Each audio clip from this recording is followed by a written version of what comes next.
Faire renaître le théâtre à Dakar, c'est l'ambition que s'est donnée la comédienne Yacine Sané à travers le FIDAT, dont la 4e édition s'est tenue du 1er au 5 juin dernier au Centre culturel Blaise Senghor. J'ai initié le FIDAT il y a 4 ans de cela parce que nous avons remarqué un vide au niveau du théâtre à Dakar. Auparavant, il y avait le FESTAR, Festival international pour la paix, et l'initiateur de ce festival était Mako Doumeng. Il était décédé il y a 10 ans. Durant toute cette période-là, il n'y avait pas de festival à Dakar.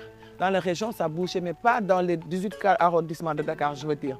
Donc, j'ai créé ce festival et je l'ai appelé le Festival international Dakar Théâtre et Humour.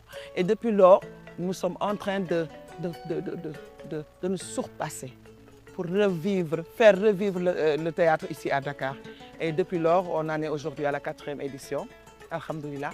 Ce qui est un engouement par rapport à ce festival, parce que c'est un cadre de diffusion qu'on a créé ici à Dakar. Un engouement de plus en plus grand et pourtant, le festival, bien que soutenu par les autorités locales, est financé majoritairement sur fonds propres. Moi, je n'attends pas.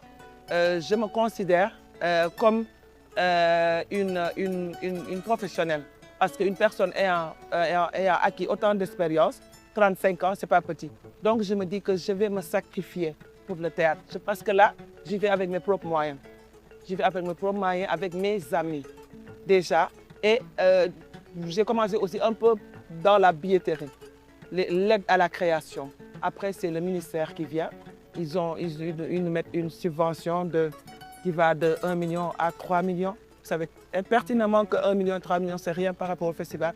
Mais on ne s'arrête pas. Une 4e édition qui vient de s'achever sur le thème Femmes et gouvernance. Nous avons choisi ce thème pour honorer ces femmes qui se battent pour atteindre le sommet. Ces femmes qui se battent pour avoir du pouvoir. Et ça se voit aussi dans la programmation, d'autant plus qu'on a programmé des spectacles qui sont effectivement faits par des femmes. Le théâtre a besoin d'un fond, le théâtre a besoin d'une direction, le théâtre a besoin de formation, le théâtre a besoin de tant de choses pour renaître, pour que les salles se remplissent, pour que les gens viennent au théâtre, se déplacent, parce que ça se faisait avant. Et maintenant, c'est en couture, les gens ne viennent plus. Mais on est en train de faire pour que les gens reviennent au théâtre. Si chacun de nous repart avec une couleur nouvelle dans le regard, une nuance de plus dans le cœur, alors cette scène n'aura pas été qu'un spectacle. Elle aura été un commencement.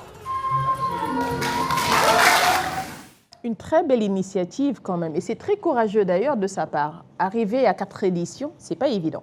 Effectivement, il en faut, je pense, de la résilience, surtout dans le monde de la culture, pour pouvoir avoir plusieurs éditions d'un festival. Il y a des festivals, effectivement, qui ont des 10e éditions et autres. On se dit, mais comment ils font? Parce que quand on sait que pour être financé dans le secteur de la culture, c'est pas évident, à en parler. Hein. Peut-être un festival va coûter des dizaines de millions et la subvention que vous allez obtenir, ça va être 1 million ou 3 millions. Donc forcément, il va falloir aller sur fonds propres pour pouvoir peut-être réussir à faire quelque chose, et ils le font avec beaucoup de courage.